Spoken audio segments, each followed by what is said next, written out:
ನಮಸ್ಕಾರ ಕರ್ನಾಟಕ. ಇನ್ನೊಂದು ವಿಡಿಯೋಗೆ ಸ್ವಾಗತ ಸುಸ್ವಾಗತ. ಯಾರೆಲ್ಲ ಇನ್ನೂ ನಮ್ಮ ನಿರುತ್ತರ ಚಾನಲನ್ನು ಸಬ್ಸ್ಕ್ರೈಬ್ ಮಾಡಲಿಲ್ಲ, ಪ್ಲೀಸ್ ಸಬ್ಸ್ಕ್ರೈಬ್ ಮಾಡಿ. ಸೊ ಇವತ್ತು ಏನಪ್ಪ ಹೇಳಲಿಕ್ಕೆ ಹೊರಟಿದ್ದೇನೆ ಅಂದರೆ, ಯಾವ ಇನ್ಸೆಕ್ಟಿಸೈಡ್ ಅಂದರೆ ಕೀಟನಾಶಕ ಹಾಗೆ ಯಾವ ಪೌಷ್ಟಿಕಾಂಶ ಇರುವಂಥ ಫರ್ಟಿಲೈಸರ್ಸ್ ರಸಗೊಬ್ಬರ ನಮ್ಮ ಗಿಡಗಳಿಗೆ, ವೆಜಿಟೇಬಲ್ಸ್ ಇರ್ಬೋದು ಅಥವಾ ಹಣ್ಣಿನ ಗಿಡಗಳಿರ್ಬೋದು ಅಥವಾ ನಿಮ್ಮ ಗದ್ದೆಗಳಲ್ಲಿ ಬೆಳೆಯುವಂಥ ಅಡಿಕೆ ಸಸಿಗಳಿಗೆ ಒಳ್ಳೆಯದಂತ ಈ ವಿಡಿಯೋದಲ್ಲಿ ತೋರಿಸಲಿಕ್ಕಿದ್ದೇನೆ. ಸೊ ಇನ್ಸೆಕ್ಟಿಸೈಡ್ ಎಲ್ಲ ಇನ್ಸೆಕ್ಟಿಸೈಡನ್ನು ಹೊಡೆದು ರೈತರಿಗೆ ಏನು ಮಾಡ್ತಿದ್ದಾರೆ ಅಂದರೆ ಅನೇಕ ಥರದ ತೊಂದರೆಗಳನ್ನು ಅನುಭವಿಸ್ತಿದ್ದಾರೆ. ಸೊ ಈ ತೊಂದರೆಗಳಿಂದ ಏನೆಲ್ಲ ಆಗ್ತದೆ, ಯಾವುದು ಇನ್ಸೆಕ್ಟಿಸೈಡ್ ಉಪಯೋಗಿಸುವುದು ಒಳ್ಳೆಯದು, ಯಾವ ರೊಟೇಷನಲ್ಲಿ ಯೂಸ್ ಮಾಡಬೇಕು, ಯೂಸ್ ಮಾಡಿದ ಕೀಟನಾಶಕವನ್ನೇ ಮತ್ತೊಮ್ಮೆ ಯೂಸ್ ಮಾಡಬಾರ್ದು ಎನ್ನುವಂಥ ಇದರ ಬಗ್ಗೆ ನಾನೊಂದು ವಿಡಿಯೋ ಮಾಡ್ತಾ ಇದ್ದೇನೆ. ಸೊ ಇದು ಇನ್ಫಾರ್ಮೇಟಿವ್ ಆಗಿರ್ತದೆ ಅಂತ ನಾನು ಭಾವಿಸ್ತೇನೆ. ಸೊ ತಡ ಮಾಡುವುದಕ್ಕೆ ಬನ್ನಿ ನೋಡೋಣ. ಸೊ ಮೊದಲಿಗೆ ನಾನು ಇಲ್ಲಿ ಹೇಳಲಿಕ್ಕೆ ಹೊರಟಿರುವಂಥದ್ದು 4 ಬಗೆಯ ಪ್ರಾಬ್ಲಮ್ ಬಗ್ಗೆ ರೈತರು ಫೇಸ್ ಮಾಡುವಂಥದ್ದು. ಮುಂಚೆ ಫ್ರೂಟ್ ಬೋರರ್ಸ್ ಪ್ರಾಬ್ಲಮ್ ಅಂದರೆ ಕಾಯಿ ಕೊರೆಯುವಂಥ ಕೀಟಗಳಿಂದ, ಹಾಗೆ ಕಂಟ್ರೋಲ್ ವೈಟ್ ಫ್ಲೈಸ್ ಅಂದರೆ ಬಿಳಿ ಹಾಂತೆಗಳು ಅಥವಾ ಬಿಳಿ ನುಷಿ ಏನಂತ ಹೇಳಿದ್ರೆ ಅದರ ಬಗ್ಗೆ, ಮತ್ತು ರೂಟ್ ಆ್ಯಂಡ್ ಸ್ಟೆಮ್ ರಾಟಿಂಗ್ ಅಂದರೆ ಬುಡ ಕೊಳೆಯುವಂಥದ್ದು, ರೂಟ್ ನಮ್ಮ ಬೇರು ಕೊಳೆಯುವಂಥದ್ರ ಬಗ್ಗೆ ಹೇಳ್ತಿದ್ದೇನೆ, ಮತ್ತು ಪ್ಲ್ಯಾಂಟ್ ಗ್ರೋತ್ ಬಗ್ಗೆ. ಸೊ ಮೊದಲಿಗೆ ಫ್ರೂಟ್ ಬೋರರ್ಸ್ ಬಗ್ಗೆ ನೋಡೋಣ. ಸೊ ಫ್ರೂಟ್ ಬೋರರ್ ಅಂದರೆ ಏನಂತ ಹೇಳಿದರೆ ಕಾಯಿ ಕೊರೆಯುವಂಥ ಗಿಡಗಳು. ಇದು ಸರ್ವೇ ಸಾಮಾನ್ಯವಾಗಿ ಬದನೆಕಾಯಿ, ಟೊಮ್ಯಾಟೊ ಗಿಡಗಳಲ್ಲಿ ಅಥವಾ ಮೆಣಸಿನ ಗಿಡ ಇರ್ಬೋದು, ಇಲ್ಲಿ ನೋಡ್ಬೋದು ಈ ಥರ ಇರ್ತದೆ. ಸೊ ಅದರಲ್ಲಿ ಮೊದಲಿಗೆ ಕಾಣಿಸಿಕೊಳ್ಳುವಂಥ ಒಂದು ಕೀಟ ಅಂದರೆ ಹುಳ. ಸೊ ಇದರಿಂದ ತುಂಬ ನಷ್ಟ ಅನುಭವಿಸ್ತಿದ್ದಾರೆ ರೈತರು. ಸೊ ಇದಕ್ಕೆ 2 ಸೊಲ್ಯೂಷನ್ ಅಂದರೆ ಒಂದು ಕೊರಜನ್ ಮತ್ತು ಸೊಲೊಮನ್ ಅಂತ. ಸೊ ಕೊರಜನ್ ಒಳ್ಳೆಯದು, ಇದನ್ನು ರೊಟೇಷನ್ ಆಗಿ ನಂತರ ಸೊಲೊಮನ್ ಯೂಸ್ ಮಾಡ್ಬೋದು. ಇದೆರಡು ಅತ್ಯುತ್ತಮವಾಗಿ ಕೆಲಸ ಮಾಡುವಂಥ ಫ್ರೂಟ್ ಬೋರರ್ಸ್ ಅಂದರೆ ಕಾಯಿ ಕೊರೆಯುವ ಹುಳಗಳ ವಿರುದ್ಧ ಕೆಲಸ ಮಾಡುವಂಥ ಅತ್ಯುತ್ತಮ ಇನ್ಸೆಕ್ಟಿಸೈಡ್ಸ್.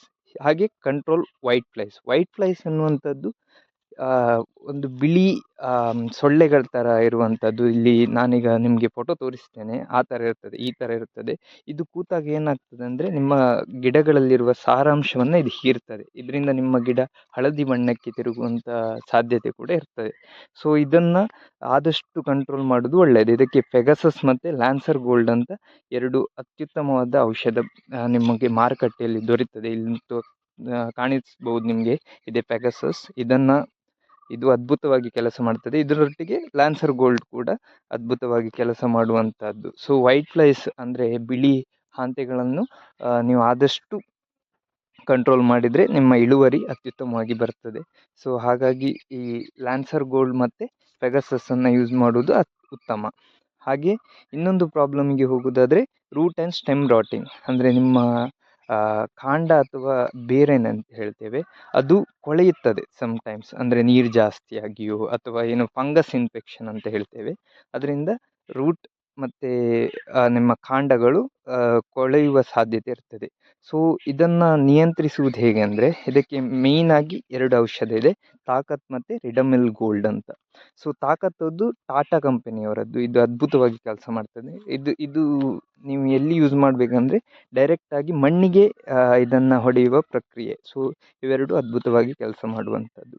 ನೆಕ್ಸ್ಟ್ ಹೋಗೋದಾದರೆ boost plant growth and yield ಅಂದರೆ ಇಳುವರಿ ಜಾಸ್ತಿ ಮಾಡಲಿಕ್ಕೆ, ಫಸಲು ಜಾಸ್ತಿ ಮಾಡಲಿಕ್ಕೆ ಯಾವ ಫರ್ಟಿಲೈಸರ್ಸನ್ನು ಯೂಸ್ ಮಾಡಬೇಕು ಅಂತ. ಫರ್ಟಿಲೈಸರ್ಸ್ ಅಂದರೆ ಈಗ ಸ್ಪ್ರೇ ಮಾಡುವ ಫರ್ಟಿಲೈಸರ್ಸ್ ಬಂದಿದೆ, ನ್ಯಾನೋ DAP ಮತ್ತು ನ್ಯಾನೋ ಯೂರಿಯಾ. ಅದನ್ನು ನೀವು ಮಣ್ಣಿಗೆ ಹೊಡೆಯದೆ ಡೈರೆಕ್ಟಾಗಿ ಗಿಡಗಳಿಗೆ ಹೊಡೆಯುವಂಥದ್ದು. ಇದರಿಂದ ಏನಾಗ್ತದೆ ಅಂದರೆ, ಮತ್ತು ನ್ಯೂಟ್ರಿಫಾಸ್ಟ್ ಅಂತ ಇನ್ನೊಂದು ಬಂದಿದೆ. ಸೊ ಇದನ್ನು ಹೊಡೆಯೋದ್ರಿಂದ ಏನಾಗ್ತದೆ ಅಂದರೆ ನಿಮ್ಮ ಗಿಡಗಳು ಜಾಸ್ತಿ ಚಿಗುರಿ ಅತ್ಯುತ್ತಮವಾದ ಫಸಲನ್ನು ಕೊಡುವಂಥ ವ್ಯವಸ್ಥೆ ಕೂಡ ಇದರಿಂದ ಮಾಡ್ತದೆ. ಸೊ ಇದಿಷ್ಟು 4 ಪ್ರಾಬ್ಲಮ್ಸ್ ಮತ್ತು ಇದರ ಸೊಲ್ಯೂಷನ್ ಬಗ್ಗೆ. ಸೊ ಇದೇ ಥರದ ರೈತ ಮಿತ್ರರಿಗೆ ಶೇರ್ ಮಾಡಿ. ಇದೇ ಥರದ ಮುಂದಿನ ದಿನಗಳಲ್ಲಿ ಇನ್ನಷ್ಟು ವಿಡಿಯೋಗಳೊಂದಿಗೆ ಬರ್ತೇನೆ. ನನ್ನ ಚಾನಲ್ ನಿರುತ್ತರವನ್ನು ಸಬ್ಸ್ಕ್ರೈಬ್ ಮಾಡಿ, ಶೇರ್ ಮಾಡಿ. ವಿಡಿಯೋ ನೋಡಿದ ಎಲ್ಲರಿಗೂ ಧನ್ಯವಾದಗಳು. ಸೊ ಹೀಗೆ ಮುಂದಿನ ದಿನಗಳಲ್ಲಿ ಇನ್ನಷ್ಟು ಈ ಥರದ ಇನ್ಫಾರ್ಮೇಟಿವ್ ವಿಡಿಯೋ ಜೊತೆ ಬರ್ತೇನೆ. ಅಲ್ಲಿವರೆಗೂ ಧನ್ಯವಾದಗಳು. ನಮಸ್ಕಾರ ಕರ್ನಾಟಕ. Thank you.